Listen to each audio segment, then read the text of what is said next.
So today's topic is how to make people trust you. How to gain someone's trust. कैसे किसी का विश्वास जीतें, कैसे ये मेक श्योर करें कि पीपल ट्रस्ट अस और हमारे पर विश्वास कर सके, हमारी दोस्ती पर, हमारे काम पर, हमारे एटीट्यूड और हमारे जो एथिक्स हैं उनके ऊपर लोग ट्रस्ट कर सकें। ये कैसे कर सकते हैं इस वीडियो में हम देखेंगे। और ये वीडियो मैंने स्पेशली इसलिए बनाया क्योंकि जिस तरह की दुनिया में हम रह रहे हैं आजकल, लोग एक दूसरे को अपना ट्रस्ट देने से पहले बहुत बार सोचते हैं। हम यूजुअली अच्छे इंसान होते हैं और हम चाहते हैं कि लोग हम पे इजीली ट्रस्ट करें। तो इस वीडियो में मैं कुछ ऐसे tips and tricks and hacks बताऊंगी जिससे लोग आपके ऊपर ट्रस्ट करेंगे ऑथेंटिकली, ऑनेस्टली, और आपको इस चीज़ से बहुत फ़ायदा होगा। जो जर्नी आपकी बहुत लंबी हो सकती थी, वो अगर आप किसी का ट्रस्ट जल्दी जीत लोगे, वो थोड़ी छोटी हो सकती है। So let's go.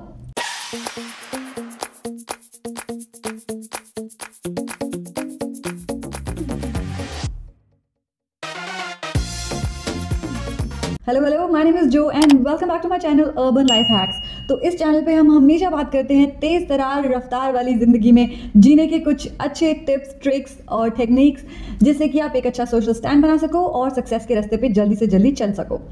So today's topic is trust. Trust building is very important. जैसे ही हम किसी के कॉन्टैक्ट में आते हैं, अगर वो लोग हम पे जल्दी ट्रस्ट नहीं कर पाते तो हमारे राह के ऑब्स्टैकल्स बढ़ जाते हैं। और अगर कोई हम पे जल्दी ट्रस्ट कर लेगा तो हमारा जो लंबा रास्ता हो सकता है वो थोड़ा छोटा हो सकता है। तो फेथ हमें दो जगह पे चाहिए होता है। एक तो इमोशनल ग्राउंड पे हमें फेथ लोगों का चाहिए होता है, और एक प्रोफेशनल ग्राउंड पे हमें लोगों का ट्रस्ट चाहिए होता है कि ताकि कोई मैनेजर्स या फिर कोई भी प्रोजेक्ट लीडर्स वो हम पे ट्रस्ट कर सकें कि वो हमें बड़े प्रोजेक्ट्स में डाल सकते हैं, हम उनका काम करवा देंगे या कर देंगे। मोस्टली हम अच्छे इंसान होते हैं, तो इट्स इंपॉर्टेंट कि सामने वाला ये जल्दी जान ले कि हम अच्छे इंसान हैं और अपना ट्रस्ट हमें दे सके। और उसके लिए हम क्या कर सकते हैं, अपनी तरफ से क्या क्या इनपुट्स कर सकते हैं कि हम ट्रस्टवर्थी बन सकें और सामने वाले को हिचकिचाहट ना हो हमारे ऊपर ट्रस्ट करने से। सो सबसे पहला रूल है ट्रस्ट किसी का भी जीतने का या किसी का भी विश्वास जीतने का इज़ बीइंग ऑनेस्ट। ऑनेस्ट का मतलब ये नहीं है कि चोरी नहीं करो सिर्फ, मतलब वो तो है ही, लेकिन उसके अलावा ऑनेस्टी इस बात पे भी है कि हमेशा आप सच बोलो। जैसे कोई भी बात को मैनिपुलेट मत करो या फिर कोई भी बात को ऐसे शब्दों में मत बोलो जिससे कि उसका मीनिंग कुछ और हो जाए। जैसे मैं आपको एक एग्जांपल देती हूँ। हमारा एक दोस्त था, हम लोग ऐसे बातचीत कर रहे थे एक बार बैठकर, तो उसको फतोले मारने की बहुत आदत है। बेसिकली वो लपी लपी छोड़ता रहता है और पता भी है सबको कि वो छोड़ता है। तो उसने बोला, हाँ मैं अवेलेबल नहीं था लास्ट टाइम, मैं तो यूएस गया हुआ था। एंड वी वर लाइक अच्छा। तो थोड़ी देर में बातचीत चल रही थी और किसी ने बोला, हाँ वो काइट फ्लाइंग इवेंट था ये वो। उसने कहा, हाँ मैं भी तो गया था।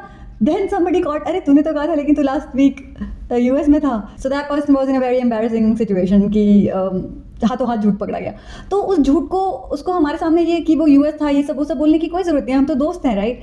फिर भी उसने एक झूठ बोल के क्या किया, कुछ भी नहीं, सिर्फ अपनी वैल्यू घटा दी और अपने ऊपर जो क्रेडिबिलिटी है, अपना क्रेडिबिलिटी स्कोर जो है फ्रेंड्स के आगे लो कर लिया और बेइज्जती करवाई बेसिकली।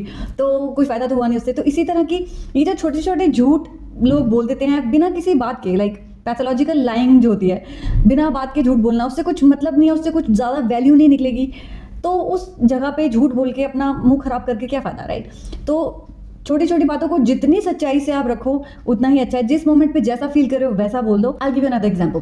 जैसे मान लो कि आप कोई मूवी देख रहे हो और उस मूवी में आपका कुछ फीलिंग है, कुछ आपको लगा है कि ये मूवी ऐसी है, लेकिन जैसे ही वो मूवी किसी और ने देखी, उसने कोई अपनी राय बताई और आपने ना चाहते हुए भी उसी की हाँ में हाँ मिला दी, या तो अच्छा दिखने के लिए या स्मार्ट दिखने के लिए या कुछ भी दिखने के लिए। तो उससे क्या होगा, आपकी क्रेडिबिलिटी स्कोर डाउन होगी, क्योंकि जब आप उसकी हाँ में हाँ मिला रहे होगे ना फील करते हुए, तो वो बात में कन्विक्शन नहीं होगी और उस बात में दम नहीं होगा और उस बात में एक फीलिंग नहीं होगी। और लेटर ऑन कहीं ना कहीं आपने आज तो अपना ये विचार व्यक्त कर दिया, लेटर ऑन कहीं ना कहीं आप उस चीज़ को कॉन्ट्राडिक्ट कर जाओगे और फिर पता चल जाएगा कि आपका ऑथेंटिक विचार नहीं था। तो जो आपके दिल से पहली आवाज़ आती है, जो सही लगता है वो करो। ऑफकोर्स मैं ये नहीं कहती कि अपने जो गलत सोच है वो कहीं अगर सही सोच बता रहा हो तो उसको चेंज नहीं करो, ये बात नहीं है।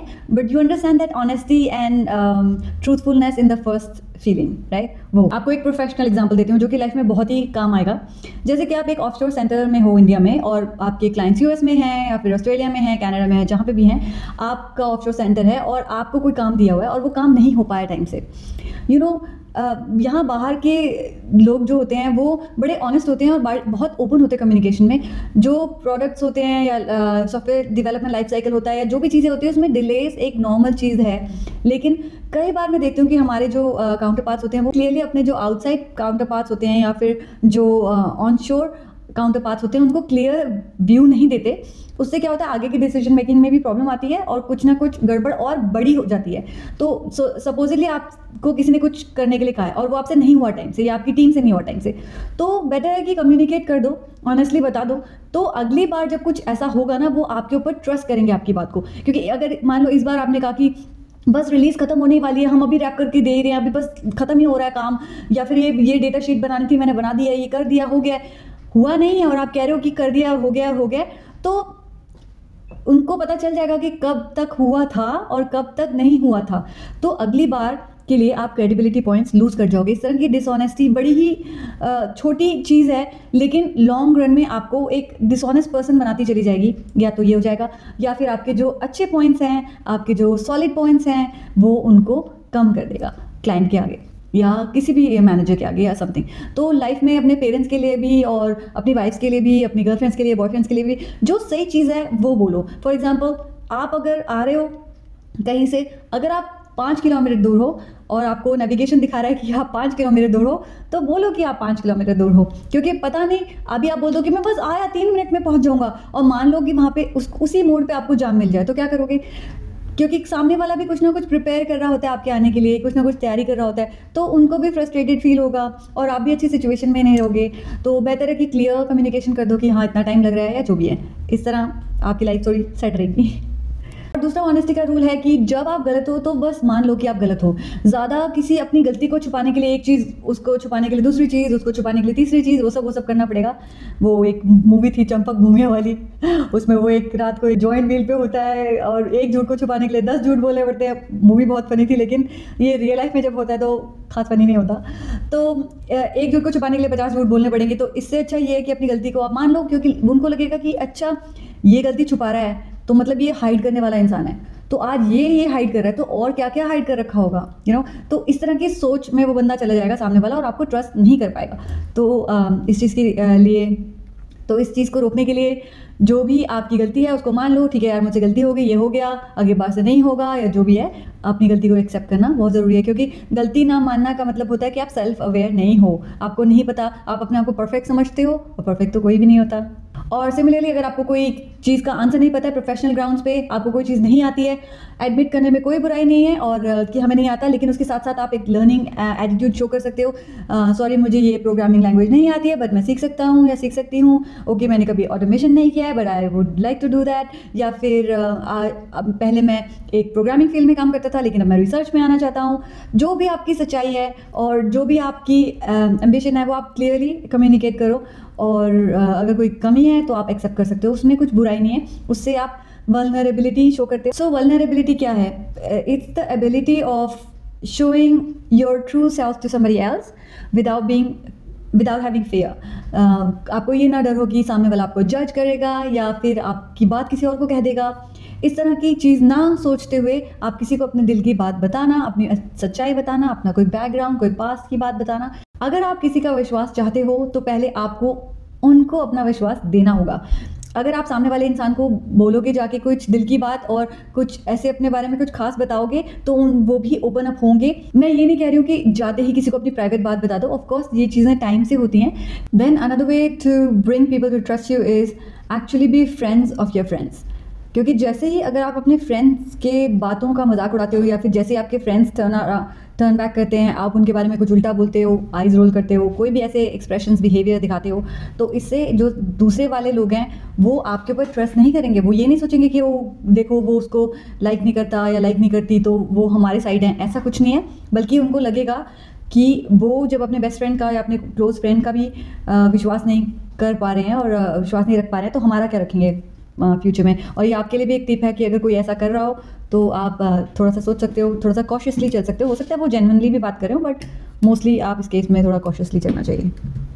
So the last point about the emotional trust gaining is कि आप सामने वाले को, किसी को भी एक्सक्लूड नहीं करो, लोगों को यूजुअली इंक्लूड करने की कोशिश करो कन्वर्सेशंस में, ग्रुप्स में। अगर कोई थोड़ा वीकर लग रहा है उसको सपोर्ट करने की कोशिश करो, उससे आपको बहुत सारे लोगों का ट्रस्ट मिल जाएगा।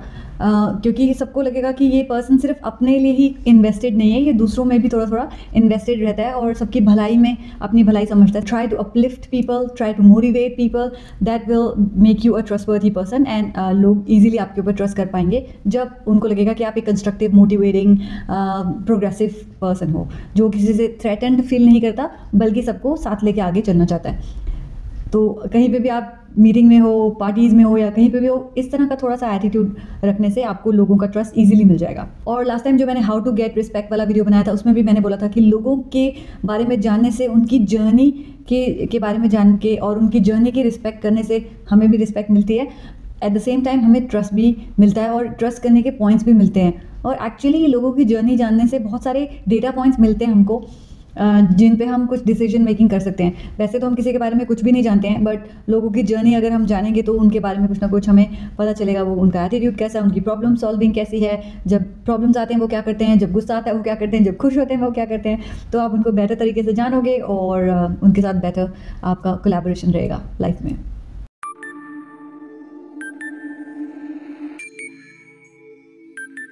सो at work it's very important कि आपके मैनेजमेंट, आपके पीयर्स, आपके कोलीग्स आपके ऊपर ट्रस्ट कर सकें, और उसको गेन करने का सबसे बेस्ट तरीका है बी रिलायबल। चाहे आपको काम आता है या नहीं आता, चाहे आपकी नॉलेज बहुत है या कम है, अगर एक मैनेजर को ये लग जाए, एक बार उसको ये फील हो जाए कि इस बंदे को या इस बंदी को जब भी मैं काम देता हूँ काम हो जाता है, चाहे कैसे भी होता है पर काम हो जाता है और टाइम से हो जाता है, इसका मतलब आप रिलायबल बन गए, इसका मतलब आपके ऊपर ट्रस्ट वो कर सकते हैं। तो कल को कोई मेजर प्रोजेक्ट्स आएंगे या कुछ भी होगा, you will be their go-to guy because you have shown in the past that you are reliable. तो कभी कभी वर्क पे हमारे पास कुछ फैबुलस आइडियाज़ होते हैं और हम उनको इम्प्लीमेंट करने में लग जाते हैं। मान लीजिए कोई प्रोसेस चेंज है या कोई रिपोर्ट का नया स्ट्रक्चर है या ऐसा कुछ है, हम उसको इम्प्लीमेंट करने लग जाते हैं। लेकिन अगर हमने उस चीज़ के बारे में कम्युनिकेट नहीं किया है प्रॉपर्ली, ट्रांसपेरेंसी नहीं दिखाई है, तो लोगों को ये लगने लगेगा कि हो सकता है उसमें हमारा अपना कोई उल्लू सीधा होता हो या फिर हमारे अपने कोई सेल्फ मोटिव्स हों उसके पीछे। चाहे हम बिल्कुल ही ऑल्ट्रिस्टिक तरीके से काम कर रहे हों और चाहे हम बिल्कुल ही डेडिकेटेड तरीके से बिना किसी मतलब के काम कर रहे हो, पर फिर भी ऐसी फीलिंग्स आ सकती हैं दूसरों को और ट्रस्ट इश्यूज बन सकते हैं वहाँ पे। तो जो भी आप कर रहे हो उसके बारे में ट्रांसपेरेंट रहो और जो भी आपका प्लान है उसके बारे में कम्युनिकेट करते रहो, तो लोगों को आपके ऊपर ट्रस्ट रहेगा कि हाँ ये जो कर रहा है या जो कर रही है वो सही डायरेक्शन में चल रहा है। So the last thing that I want to point out in this video about being trustworthy professionally is to take ownership of things. तो जब आपको कोई काम दिया जाता है आप उसकी ownership low. Yes, I will get it done, I will do it. तो ओनरशिप से आपको थोड़ी अथॉरिटी आएगी और रिस्पेक्ट भी मिलेगी और आपको ट्रस्ट भी मिलेगा लोगों का कि हाँ इस बंदे ने आगे बढ़ के बोला है कि मैं ये करूँगा या मैं करूँगी, तो इसका मतलब इनके अंदर कैलिबर है, लीडरशिप स्किल्स हैं, तो आपको वहाँ पे भी थोड़ा ट्रस्ट मिलेगा लोगों का। और ओनरशिप सिर्फ सक्सेस की नहीं, ओनरशिप फेलियर्स की भी लेनी चाहिए। अगर मान लो कि आपने कोई काम किया, आपकी टीम ने कोई काम किया, तो ब्लेम गेम, उसकी वजह से ये नहीं हुआ, इसकी वजह से ये नहीं हुआ, ये सब कहने के बजाय ये कहना कि हाँ एज ए टीम हम ये चीज़ अचीव नहीं कर पाए, हम अगली बार से कोशिश करेंगे, या फिर इस बार किसी कारण से हम लोग टुगेदर उस चीज़ को मुकाम पे नहीं पहुंचा पाए या फिर प्रॉपर रिजल्ट अचीव नहीं हो पाए। इस तरह की लैंग्वेज यूज़ करने से आपको लोग ज़्यादा ट्रस्ट करते हैं और वो ब्लेम गेम ना हो के एक टीम गेम हो जाती है। So these were my thoughts about how to gain trust of other people and I hope आप इनमें से कोई भी चीज़ आपके काम आए, मुझे बहुत अच्छा लगेगा और आपकी सक्सेस जर्नी में कुछ ना कुछ हेल्प हो मेरी तरफ से, यही मेरा एम है। So thank you for watching this video. अगर आपको ये वीडियो अच्छा लगा तो हो सकता है आपको ये वाला या फिर ये वाला वीडियो भी अच्छा लगे, और अगर आप मुझे सब्सक्राइब करोगे तो मुझे बहुत ही अच्छा लगेगा। So thank you for watching this one. चाओ टिल नेक्स्ट टाइम।